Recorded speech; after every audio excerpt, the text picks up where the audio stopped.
Hi everybody, Mrs. Duncan here, back for another round of online chemistry lessons. All right, so basically today we're going to do our last lesson in the kinetics unit that we've been working in. I'm ultimately going to teach you about something called entropy and then how that affects whether a reaction is spontaneous or not. At the very end, I'm going to introduce you to an equation. I'm introducing it to you because I think it kind of ties into what I'm going to be talking about today. I'm not going to make you actually do calculations with this equation, but if you're somebody who thinks you may go on and study chemistry further, whether it's AP or in college, and you actually want some practice using that equation, shoot me an email and I'll send you a practice worksheet and you can try it yourself because you definitely will be working with it if you further your education in chemistry. All right, so let me get started here. Okay. So today we're ultimately going to determine whether, or learn about the factors that determine whether or not a chemical reaction is spontaneous or not, which means it occurs under a given set of conditions all on its own. Like think about a piece of iron rusting in the air when it's just sitting there, right? You don't do anything to it, it just starts rusting. Before I start really getting into that, we need to talk about a term, and that term is this. It is called entropy, which is represented by a capital S. Entropy is a term that refers to the disorder or randomness of a system. It's basically a term which is also a numerical measurement, thus the equation I'm going to introduce you to at the end of this lesson. But it basically refers to, in a given system, what are the particles like? Are they very ordered, which would be a condition of low entropy, or are they disordered, which would be conditions of high entropy? So a positive change in entropy, positive delta S would indicate an increase in entropy, whereas a negative delta S would indicate a decrease in entropy. There's three things that ultimately affect what happens in terms of entropy, meaning does it increase or decrease over the course of whatever process you're talking about. We're going to go through those quickly. Those are temperature changes, phase changes, and the addition or removal of particles from a system. Okay, temperature changes. By now, you should be well aware that if you take a system and you increase the temperature of that system, you increase the speed at which the particles are moving. Increased particle speed ultimately leads to more disorder or an increase in entropy. Think of it this way. At a low temperature, the particles are not moving that fast. They're moving and they're colliding with each other, just not as frequently as if you have a system at a higher temperature. Right here in the high temperature system, these particles are moving very, very fast. They're colliding quite frequently with one another, which brings a lot of randomness or disorder into the motion of the particles in the high temperature system. Here, where they're moving a little bit slower, they're not colliding as frequently, and their motion becomes less random as a result. So, increasing temperature always increases entropy because the particles move faster and their motion becomes more disordered. Kind of tying into the increasing temperature thing is entropy in terms of phase changes.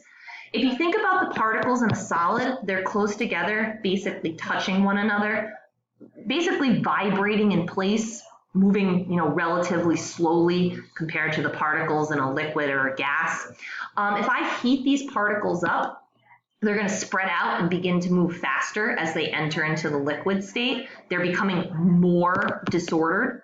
And if I take those liquid particles and I heat them further into the gaseous state, where they're moving really, really fast and colliding quite frequently with one another, you're going to see an increase in entropy. So basically, solids are the most ordered. They have the least entropy. Gases are the most disordered. They have the greatest entropy. Liquids are somewhere in the middle, obviously. All right, last up before we try a quick let's practice is entropy in reference to the number of particles in a system. So the relationship is as follows. the more particles you have in the system, the more disordered that system becomes. Thus, entropy increases. All right, where do you think a party is going to become the most disordered? What if I throw a party and 3 people come to my party? Or I throw a party and every single one of my students comes and attends and has a great time. I think we all can agree that the party with the most people is going to become the most disordered, or rowdy, if you will, over time. This is an analogy that applies to a chemical equation. Basically, chemical reactions that produce more product molecules than reactant molecules experience an increase in entropy. In the chemical equation I have represented right here, I have 2 moles of SO3 gas that produce 2 and then 1 mole. So 3 moles of products. I'm going from a system where there are 2 moles of molecules to a system where there are 3 moles of molecules total. It's like increasing the people at the party. The more particles in the system, the more entropy.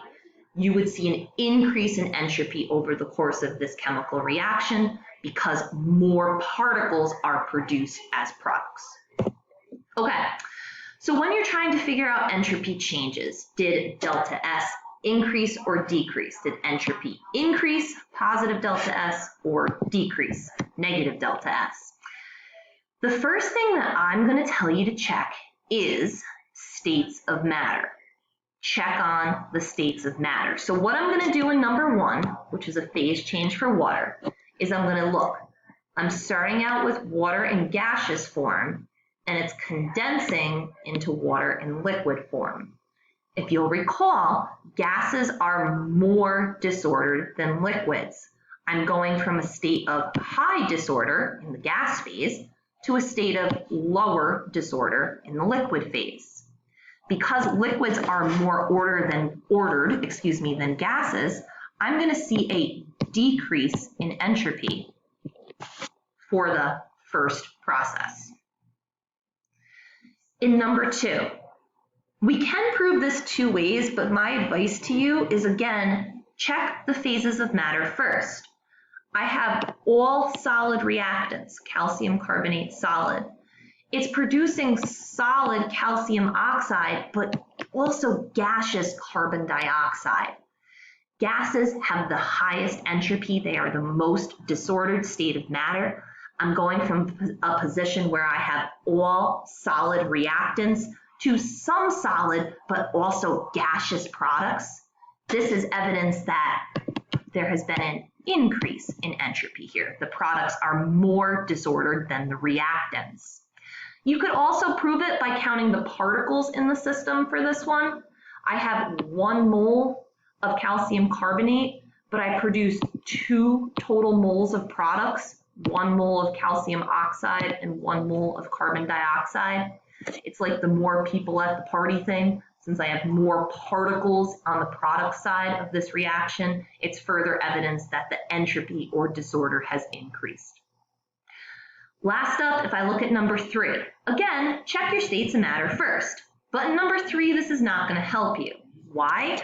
I have a gas that's producing 2 new gases. So everything's a gas. That doesn't really help me figure out what happened to entropy.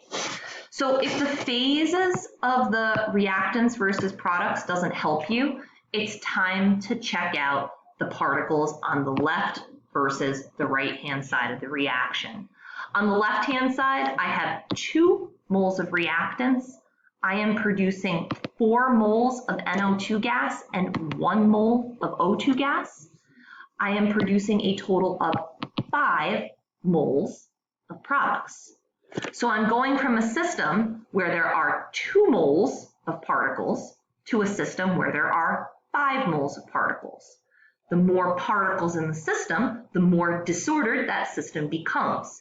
Since I produce more moles of particles in my products over the course of this reaction, I would see that entropy or the disorder of this system increase. Again, number 3 is the people at the party analogy. The more people at the party, the more disordered the system becomes.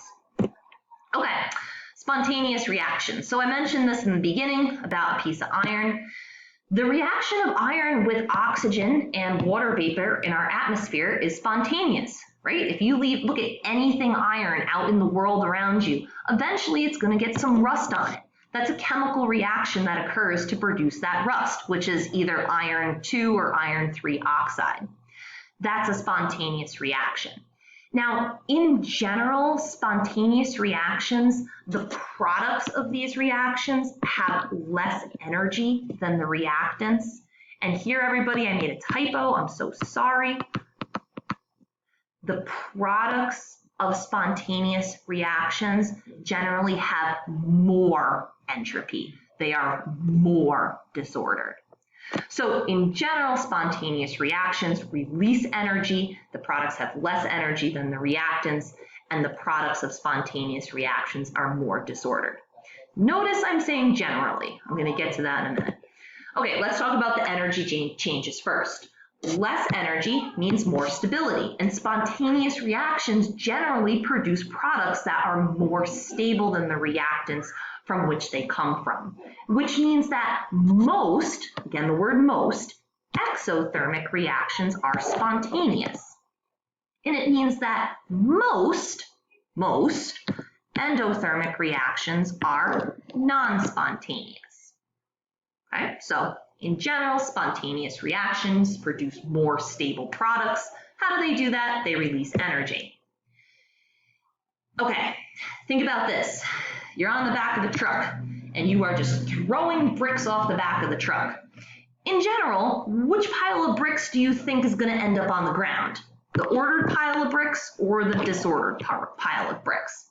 I think we all can agree if you're just randomly throwing bricks off the back of the truck, your pile is probably going to look more like this. Systems in nature naturally move to a more disordered state, which means that in terms of spontaneous reactions, generally, or in most cases, reactions that produce products with greater entropy are spontaneous. So spontaneous reactions have a negative delta H, they're exothermic, release energy, but they all have a positive delta S. They become more disordered, they produce products that are more disordered. Okay, so sometimes those statements can contradict each other. If I put an ice cube out on the table that's in front of me right now, it's going to melt. But melting's an endothermic process. But I think we could all agree that that ice cube is melting spontaneously. So this is leading into the equation I mentioned at the start of this video. Ultimately, what determines whether or not a given chemical reaction is spontaneous is something referred to as Gibbs free energy, which is delta G. And the definition of Gibbs free energy, this gets a little physicsy here, everybody, is it's the energy associated with a chemical reaction that can be used to do work. Where is this applied in your everyday life?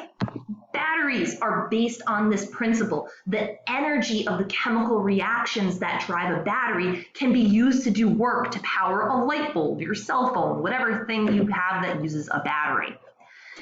If the reaction ultimately releases energy, you get a negative delta G. That's a spontaneous reaction. Positive values for delta G are associated with non-spontaneous reactions. Okay, this is the equation that I wanted to introduce you to. This is the Gibbs free energy calculation. This gives you the free energy that would maybe allow you to go on and do some work. It's equal to the overall energy change of the system, reactant versus product energy, minus the temperature at which the system occurs, times the entropy change for that system.